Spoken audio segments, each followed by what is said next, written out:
Mer. Voilà, regardez et puis évidemment restez avec nous pour débattre et commenter évidemment ce débat très attendu. Regardez. Quelques mots des règles. C'est le tirage au sort qui a décidé de vos positions. Bonsoir Jean-François Copé. Bonsoir. Bonsoir Nicolas Sarkozy. Bonsoir. Bonsoir Alain Juppé. Bonsoir. Bonsoir Nathalie Kosciusko-Morizet. Bonsoir. Bonsoir Jean-Frédéric Poisson. Bonsoir. Bonsoir François Fillon. Bonsoir. Et bonsoir Bruno Le Maire. Bonsoir. Tirage au sort également pour vos prises de parole, au début et à la fin. Et puis chacun aura, au cours de ce débat, 1 minute 30 maximum pour répondre aux questions, 30 secondes lorsqu'il souhaite intervenir ou répondre dans le cours du débat. La lumière rouge s'allumera pour le signaler, mais libre à chacun, bien sûr, d'économiser, entre guillemets, son temps de parole. Et avant de démarrer, quelques explications sur le déroulement du vote dans 3 jours avec Guillaume Narret. Le premier tour de cette primaire se déroule ce dimanche 20 novembre. Pour voter, pas besoin d'être membre d'un parti politique. Il suffit d'être inscrit sur les listes électorales. C'est une primaire ouverte à tous. Il vous faudra simplement signer cette charte dans laquelle vous affirmez partager les valeurs républicaines de la droite et du centre et vous engager pour l'alternance. Combien ça coûte ? 2 € à chaque tour de scrutin afin de participer aux frais d'organisation. Au total, 10 228 bureaux de vote seront ouverts dans toute la France de 8 h à 19 h. Attention, ce n'est pas nécessairement votre bureau habituel. Pour savoir où voter, rendez-vous sur ce site internet www.primaire2016.org. Un numéro de téléphone spécial a été mis en place également, le 0821 20 2016. Les procurations sont interdites. Si besoin, un second tour aura lieu une semaine plus tard, le dimanche 27 novembre. Voilà pour ces règles et on commence avec 2 questions d'actualité. La première, c'est la poussée des votes anti-élite. Donald Trump, après le Brexit et avant peut-être l'Autriche. Alors Jean-Pierre Elkabbach parlera des conséquences internationales tout à l'heure. Mais quels enseignements ici en France ? François Fillon, c'est vous qui commencez. Beaucoup ici, et notamment Nicolas Sarkozy ou Jean-François Copé, estiment que cela impose de revoir la manière de s'adresser aux Français, qu'il faut affirmer ses intentions sans filtre, notamment sur les frontières, la cohésion, l'immigration. Est-ce que c'est votre cas ? Il faut toujours dire la vérité aux Français. Il ne faut pas changer d'attitude parce qu'il y a eu une élection aux États-Unis. Monsieur Trump a été élu par les Américains, c'est le choix du peuple américain. C'est donc le président qui va défendre les intérêts des États-Unis. Et le débat que nous avons, c'est pour choisir le président qui va défendre les intérêts de la France, justement face aux États-Unis. Parce que si nous sommes alliés, il se trouve que nous avons beaucoup de contentieux avec les États-Unis. Et beaucoup de ces contentieux ne datent pas de Monsieur Trump. Ce n'est pas Monsieur Trump qui a semé le chaos au Proche-Orient en envahissant l'Irak. Ce n'est pas M. Trump qui voulait installer des missiles antimissiles à la frontière de la Russie. Ce n'est pas M. Trump qui fait que les magistrats américains se mêlent de la vie des entreprises européennes. Donc le moment est venu, avec l'élection de M. Trump, de dire stop et de convaincre les Européens de mettre en place une relation transatlantique qui soit beaucoup plus équilibrée. C'est ça l'enseignement que je tire, plutôt que des enseignements sur la vie politique française. Tout ça n'a pas grand-chose à voir. On a entendu beaucoup de commentateurs expliquer doctement les raisons pour lesquelles Mme Clinton serait élue. Puis on a entendu les mêmes commentateurs 24 heures après expliquer aussi doctement pourquoi M. Trump avait été élu. Moi, je ne me donnerais pas ce ridicule. Jean-Frédéric Poisson, c'est à vous de vous exprimer. Vous êtes le seul ici à avoir salué l'élection de Donald Trump. Vous vous sentez proche de lui politiquement ? Non, ça n'est pas la question. Le message qui est envoyé par l'élection de Donald Trump aux États-Unis consiste d'abord à rappeler que les frontières, ça a du sens, que les chocs migratoires doivent être pris en compte, que le politiquement correct, effectivement, ne peut plus avoir droit de cité dans la vie publique, que les entreprises et la prospérité économique ont du sens. Et tout cela, je crois, se fait dans un contexte dans lequel les États-Unis eux-mêmes nous disent finalement la mondialisation heureuse telle qu'elle a été envisagée par beaucoup de pays occidentaux, telle qu'elle a été préparée en Europe, y compris par toutes les personnes qui sont autour de moi ici, eh bien je pense que c'est ça qui marque un coup d'arrêt dans l'histoire du monde. Lorsque le président de la République française exprime des inquiétudes, moi j'ai l'impression que nous sommes en face de formidables opportunités. Les États-Unis d'Amérique vont changer de pied probablement, même s'il faut d'abord laisser le nouveau président américain entrer à la Maison-Blanche, parce qu'il n'y est pas encore, mais dans les intentions qu'il a affichées très clairement, et sur le Proche-Orient, et sur la relation des États-Unis avec l'OTAN, donc la manière dont les États-Unis voulaient diriger l'intégralité quasiment de la protection militaire du monde. Tout cela va changer. Et je crois qu'à défaut d'avoir à faire des commentaires sur les conséquences sur la vie politique française que je considère inutiles, il me semble qu'il y a pour notre pays, en tout cas, une opportunité formidable. Alors, Bruno Le Maire, vous avez fait un commentaire sur l'incidence sur la vie politique française. Vous voyez dans ce vote et dans ces votes, d'une manière générale, le signe que le renouvellement est un peu impératif. Est-ce que ça n'est pas un peu hasardeux de tirer ces conséquences pour y trouver un encouragement à votre démarche personnelle, puisque vous prenez vous-même le renouvellement? Ce n'est pas ma démarche personnelle du tout qui est en cause, David Pujadas. Simplement que lorsqu'on n'écoute pas les peuples se vengent. Et on le voit partout dans toutes les nations occidentales. Vous avez cité l'Autriche, qui pourrait dire demain un président de la République issu d'une formation d'extrême droite. On le voit en Allemagne, avec un parti des extrêmes qui, pour la première fois depuis 1945, dépasse les 10% des élections locales. On le voit avec le Brexit. Tout le monde avait dit que ça n'arrivera jamais. Jamais la Grande-Bretagne ne quittera l'Union européenne. C'est arrivé. On l'avait dit pour Donald Trump, jamais il ne sera élu président des États-Unis, c'est Mme Clinton qui va gagner. Eh bien, le peuple décide autrement. Il y a une colère, il y a une inquiétude dans toutes les nations occidentales et un besoin à la fois de protection économique et de protection culturelle. Et depuis 4 ans que je me déplace en France, moi je sens ce même besoin de protection. Je sens la même colère des artisans, commerçants. On leur dit le RSI ça marche très bien. Non, ça ne marche pas. De toutes ces classes moyennes, on alourdit leurs impôts et on leur dit ne vous inquiétez pas, on va continuer comme avant. Non, il faut baisser les impôts des classes moyennes, de ces agriculteurs qui s'en sortent plus parce que les normes sont toujours plus strictes. Bien, il est temps de répondre à cette colère et pas comme le fait M. Trump, pas avec plus de colère, pas avec des propositions qui ne seront pas tenues, mais avec des propositions positives qui redonneront aux Français la capacité de réaliser ce qu'ils portent au plus profond d'eux-mêmes. Bien, pousser des populismes un peu partout, pousser du populisme peut-être aussi en France. Nous sommes également en partenariat ce soir avec Facebook et les Français nous posent des questions par ce biais. Écoutez. Bonsoir, je m'appelle Pascal Égard, j'ai 44 ans, j'habite à Paris dans le 15e arrondissement et je suis responsable d'un centre de supervision dans les télécoms. Ma question est la suivante. Le résultat des dernières élections américaines ont démontré la capacité des électeurs à porter aux plus hautes fonctions de l'État un profil particulièrement atypique. En quoi êtes-vous atypique par rapport à vos concurrents et qu'est-ce qui va vous différencier dans la dernière ligne droite avant les élections présidentielles de 2017? Merci. Alors, question à vous, Alain Juppé. Vous avez entendu aussi ce que disent certains de vos concurrents face à cette poussée possible du populisme en France. Est-ce que votre ton mesuré, délibérément nuancé, fait de vous le meilleur candidat contre le populisme? Les Français le diront. Le peuple américain s'est prononcé et naturellement nous devons nous tenir prêts au dialogue avec le nouveau président des États-Unis. La première question que je me pose est tout simplement la suivante. Fera-t-il après l'élection ce qu'il avait annoncé avant? C'est une question que nous devrions nous poser en France aussi. Il y a raison d'en douter, puisqu'il commence déjà à mettre un peu d'eau dans son vin après ses déclarations de Tony Trump avant l'élection. Je crois que ça nous lance 3 défis, parce que c'est ça qui est intéressant. Je pense que l'Amérique n'est pas la France et la France n'est pas l'Amérique, et qu'il est difficile de tirer des conclusions définitives. En revanche, nous devons nous préparer à 3 chocs, disons le mot. Le premier, c'est le commerce. On nous parle beaucoup de protectionnisme. Le protectionnisme serait une régression formidable pour l'économie française et l'économie européenne en général, mais nous ne devons pas être naïfs avec les États-Unis. Il faut défendre nos intérêts et nous doter des outils nécessaires pour avoir une politique commerciale offensive. Le problème va se poser avec la Chine, d'ailleurs, dans les tout prochains jours. Ensuite, c'est le choc de la défense. Monsieur Trump nous dit qu'il faut que les Européens dépensent davantage. OK, on va faire des efforts pour la défense, mais qui paye commande? Et ça nous met au pied du mur. Est-ce que l'Europe, oui ou non, est prête enfin à prendre ses responsabilités en matière de sécurité et de défense? Puis le troisième choc, c'est le choc du développement durable.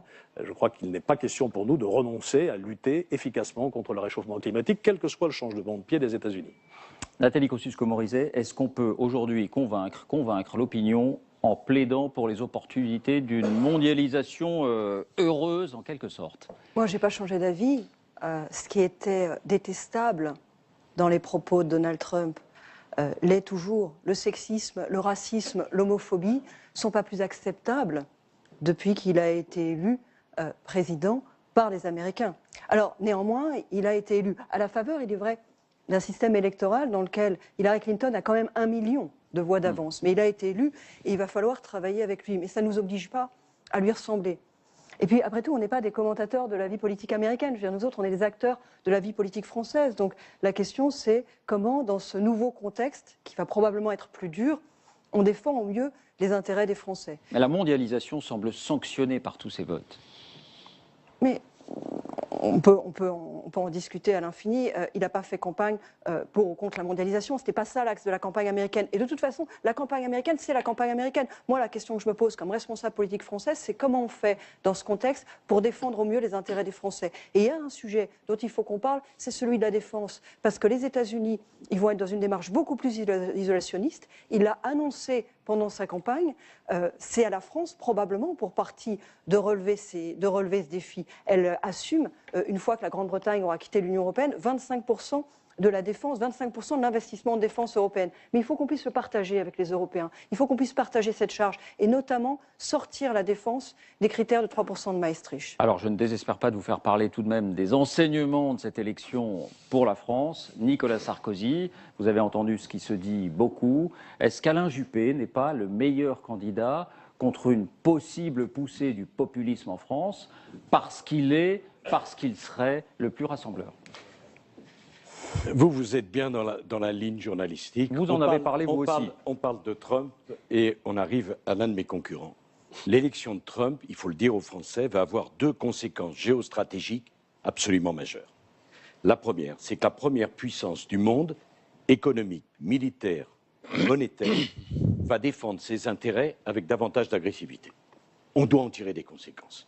On ne peut pas être naïf.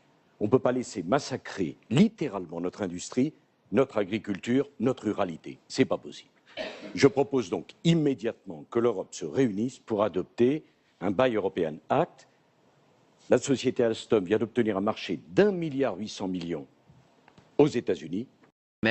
Voilà, regardez et puis évidemment restez avec nous pour débattre et commenter évidemment ce débat très attendu. Regardez. Quelques mots des règles. C'est le tirage au sort qui a décidé de vos positions. Bonsoir Jean-François Copé. Bonsoir. Bonsoir Nicolas Sarkozy. Bonsoir. Bonsoir Alain Juppé. Bonsoir. Bonsoir Nathalie Kosciusko-Morizet. Bonsoir. Bonsoir Jean-Frédéric Poisson. Bonsoir. Bonsoir François Fillon. Bonsoir. Et bonsoir Bruno Le Maire. Bonsoir. Tirage au sort également pour vos prises de parole, au début et à la fin. Et puis chacun aura, au cours de ce débat, 1 minute 30 maximum pour répondre aux questions, 30 secondes lorsqu'il souhaite intervenir ou répondre dans le cours du débat. La lumière rouge s'allumera pour le signaler, mais libre à chacun, bien sûr, d'économiser, entre guillemets, son temps de parole. Et avant de démarrer, quelques explications sur le déroulement du vote dans 3 jours avec Guillaume Narret. Le premier tour de cette primaire se déroule ce dimanche 20 novembre. Pour voter, pas besoin d'être membre d'un parti politique. Il suffit d'être inscrit sur les listes électorales. C'est une primaire ouverte à tous. Il vous faudra simplement signer cette charte dans laquelle vous affirmez partager les valeurs républicaines de la droite et du centre et vous engager pour l'alternance. Combien ça coûte ? 2 € à chaque tour de scrutin afin de participer aux frais d'organisation. Au total, 10 228 bureaux de vote seront ouverts dans toute la France de 8h à 19h. Attention, ce n'est pas nécessairement votre bureau habituel. Pour savoir où voter, rendez-vous sur ce site internet www.primaire2016.org. Un numéro de téléphone spécial a été mis en place également, le 0821 20 2016. Les procurations sont interdites. Si besoin, un second tour aura lieu une semaine plus tard, le dimanche 27 novembre. Voilà pour ces règles et on commence avec 2 questions d'actualité. La première, c'est la poussée des votes anti-élite. Donald Trump, après le Brexit et avant peut-être l'Autriche. Alors Jean-Pierre Elkabbach parlera des conséquences internationales tout à l'heure. Mais quels enseignements ici en France? François Fillon, c'est vous qui commencez. Beaucoup ici, et notamment Nicolas Sarkozy ou Jean-François Copé, estiment que cela impose de revoir la manière de s'adresser aux Français, qu'il faut affirmer ses intentions sans filtre, notamment sur les frontières, la cohésion, l'immigration. Est-ce que c'est votre cas ? Il faut toujours dire la vérité aux Français. Il ne faut pas changer d'attitude parce qu'il y a eu une élection aux États-Unis. Monsieur Trump a été élu par les Américains, c'est le choix du peuple américain. C'est donc le président qui va défendre les intérêts des États-Unis. Et le débat que nous avons, c'est pour choisir le président qui va défendre les intérêts de la France, justement face aux États-Unis. Parce que si nous sommes alliés, il se trouve que nous avons beaucoup de contentieux avec les États-Unis. Et beaucoup de ces contentieux ne datent pas de Monsieur Trump. C'est pas M. Trump qui a semé le chaos au Proche-Orient en envahissant l'Irak. C'est pas M. Trump qui voulait installer des missiles antimissiles à la frontière de la Russie. C'est pas M. Trump qui fait que les magistrats américains se mêlent de la vie des entreprises européennes. Donc le moment est venu, avec l'élection de M. Trump, de dire stop et de convaincre les Européens de mettre en place une relation transatlantique qui soit beaucoup plus équilibrée. C'est ça l'enseignement que je tire. Plutôt que des enseignements sur la vie politique française, tout ça n'a pas grand-chose à voir. On a entendu beaucoup de commentateurs expliquer doctement les raisons pour lesquelles Mme Clinton fait que les magistrats américains se mêlent de la vie des entreprises européennes. Donc le moment est venu, avec l'élection de M. Trump, de dire stop et de convaincre les Européens de mettre en place une relation transatlantique qui soit beaucoup plus équilibrée. C'est ça l'enseignement que je tire. Plutôt que des enseignements sur la vie politique française, tout ça n'a pas grand-chose à voir. On a entendu beaucoup de commentateurs expliquer doctement les raisons pour lesquelles Mme Clinton serait élue. Puis on a entendu les mêmes commentateurs 24 heures après expliquer aussi doctement pourquoi M. Trump avait été élu. Moi, je ne me donnerais pas ce ridicule. Jean-Frédéric Poisson, c'est à vous de vous exprimer. Vous êtes le seul ici à avoir salué l'élection de Donald Trump. Vous vous sentez proche de lui politiquement? Non, ça n'est pas la question. Le message qui est envoyé par l'élection de Donald Trump aux États-Unis consiste d'abord à rappeler que les frontières, ça a du sens, que les chocs migratoires doivent être pris en compte, que le politiquement correct, effectivement, ne peut plus avoir droit de cité dans la vie publique, que les entreprises et la prospérité économique ont du sens. Et tout cela, je crois, se fait dans un contexte dans lequel les États-Unis eux-mêmes nous disent finalement la mondialisation heureuse telle qu'elle a été envisagée par beaucoup de pays occidentaux, telle qu'elle a été préparée en Europe, y compris par toutes les personnes qui sont autour de moi ici, eh bien je pense que c'est ça qui marque un coup d'arrêt dans l'histoire du monde. Lorsque le président de la République française exprime des inquiétudes, moi j'ai l'impression que nous sommes en face de formidables opportunités. Les États-Unis d'Amérique culturelle. Et depuis 4 ans que je me déplace en France, moi je sens ce même besoin de protection. Je sens la même colère des artisans, commerçants. On leur dit le RSI ça marche très bien. Non, ça ne marche pas. De toutes ces classes moyennes, on alourdit leurs impôts. Et on leur dit, ne vous inquiétez pas, on va continuer comme avant. Non, il faut baisser les impôts des classes moyennes, de ces agriculteurs qui s'en sortent plus parce que les normes sont toujours plus strictes. Bien, il est temps de répondre à cette colère. Et pas comme le fait M. Trump, pas avec plus de colère, pas avec des propositions qui ne seront pas tenues, mais avec des propositions positives qui redonneront aux Français la capacité de réaliser ce qu'ils portent au plus profond d'eux-mêmes. Bien, pousser des populismes un peu partout, pousser du populisme peut-être aussi en France. Nous sommes également en partenariat ce soir avec Facebook et les Français nous posent des questions par ce biais. Écoutez. Bonsoir, je m'appelle Pascal Égard, j'ai 44 ans, j'habite à Paris dans le 15e arrondissement et je suis responsable d'un centre de supervision dans les télécoms. Ma question est la suivante. Le résultat des dernières élections américaines ont démontré la capacité des électeurs à porter aux plus hautes fonctions de l'État un profil particulièrement atypique. En quoi êtes-vous atypique par rapport à vos concurrents et qu'est-ce qui va vous différencier dans la dernière ligne droite avant les élections présidentielles de 2017? Merci. Alors, question à vous, Alain Juppé. Vous avez entendu aussi ce que disent certains de vos concurrents face à cette poussée possible du populisme en France. Est-ce que votre maire, voilà, regardez et puis évidemment restez avec nous pour débattre et commenter évidemment ce débat très attendu. Regardez. Quelques mots des règles. C'est le tirage au sort qui a décidé de vos positions. Bonsoir Jean-François Copé. Bonsoir. Bonsoir Nicolas Sarkozy. Bonsoir. Bonsoir Alain Juppé. Bonsoir. Bonsoir Nathalie Kosciusko-Morizet. Bonsoir. Bonsoir Jean-Frédéric Poisson. Bonsoir. Bonsoir François Fillon. Bonsoir. Et bonsoir Bruno Le Maire. Bonsoir. Tirage au sort également pour vos prises de parole au début et à la fin. Et puis chacun aura, au cours de ce débat, 1 minute 30 maximum pour répondre aux questions, 30 secondes lorsqu'il souhaite intervenir ou répondre dans le cours du débat. La lumière rouge s'allumera pour le signaler, mais libre à chacun, bien sûr, d'économiser, entre guillemets, son temps de parole. Et avant de démarrer, quelques explications sur le déroulement du vote dans 3 jours avec Guillaume Narey. Le premier tour de cette primaire se déroule ce dimanche 20 novembre. Pour voter, Pas besoin d'être membre d'un parti politique, il suffit d'être inscrit sur les listes électorales. C'est une primaire ouverte à tous. Il vous faudra simplement signer cette charte dans laquelle vous affirmez partager les valeurs républicaines de la droite et du centre et vous engager pour l'alternance. Combien ça coûte ? 2 € à chaque tour de scrutin afin de participer aux frais d'organisation. Au total, 10 228 bureaux de vote seront ouverts dans toute la France de 8 h à 19 h. Attention, ce n'est pas nécessairement votre bureau habituel. Pour savoir où voter, rendez-vous sur ce site internet www.primaire2016.org. Un numéro de téléphone spécial a été mis en place également, le 0821 20 2016. Les procurations sont interdites. Si besoin, un second tour aura lieu une semaine plus tard, le dimanche 27 novembre. Voilà pour ces règles et on commence avec 2 questions d'actualité. La première, c'est la poussée des votes anti-élite, Donald Trump, après le Brexit et avant peut-être l'Autriche. Alors Jean-Pierre Elkabbach parlera des conséquences internationales tout à l'heure, mais quels enseignements ici en France? François Fillon, c'est vous qui commencez.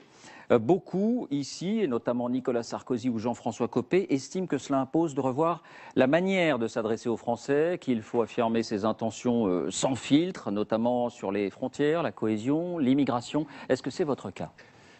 Il faut toujours dire la vérité aux Français. Il ne faut pas changer d'attitude parce qu'il y a eu une élection aux États-Unis. Monsieur Trump a été élu par les Américains, c'est le choix du peuple américain. C'est donc le président qui va défendre les intérêts des États-Unis. Et le débat que nous avons, c'est pour choisir le président qui va défendre les intérêts de la France, justement face aux États-Unis. Parce que si nous sommes alliés, il se trouve que nous avons beaucoup de contentieux avec les États-Unis. Et beaucoup de ces contentieux ne datent pas de Monsieur Trump. Ce n'est pas M. Trump qui a semé le chaos au Proche-Orient en envahissant l'Irak. Ce n'est pas M. Trump qui voulait installer des missiles antimissiles à la frontière de la Russie. Ce n'est pas M. Trump qui... Ils vont changer de pied probablement, même s'il faut d'abord laisser le nouveau président américain entrer à la Maison-Blanche, parce qu'il n'y est pas encore, mais dans les intentions qu'il a affichées très clairement, et sur le Proche-Orient, et sur la relation des États-Unis avec l'OTAN, donc la manière dont les États-Unis voulaient diriger l'intégralité quasiment de la protection militaire du monde, tout cela va changer. Et je crois qu'à défaut d'avoir à faire des commentaires sur les conséquences sur la vie politique française que je considère inutiles, il me semble qu'il y a pour notre pays, en tout cas, une opportunité formidable. Alors, Bruno Le Maire, vous avez fait un commentaire sur l'incidence sur la vie politique française. Vous voyez dans ce vote, et dans ces votes d'une manière générale, le signe que le renouvellement est un peu impératif. Est-ce que ça n'est pas un peu hasardeux de tirer ces conséquences pour y trouver un encouragement à votre démarche personnelle, puisque vous prenez vous-même le renouvellement? Ce n'est pas ma démarche personnelle du tout qui est en cause, David Pujadas. Simplement que lorsqu'on n'écoute pas les peuples se vengent. Et on le voit partout dans toutes les nations occidentales. Vous avez cité l'Autriche, qui pourrait dire demain un président de la République issu d'une formation d'extrême droite. On le voit en Allemagne, avec un parti des extrêmes qui, pour la première fois depuis 1945, dépasse les 10% des élections locales. On le voit avec le Brexit. Tout le monde avait dit que ça n'arrivera jamais. Jamais la Grande-Bretagne ne quittera l'Union européenne. C'est arrivé. On l'avait dit pour Donald Trump, jamais il ne sera élu président des États-Unis, c'est Mme Clinton qui va gagner. Eh bien, le peuple décide autrement. Il y a une colère, il y a une inquiétude dans toutes les nations occidentales et un besoin à la fois de protection économique et de protection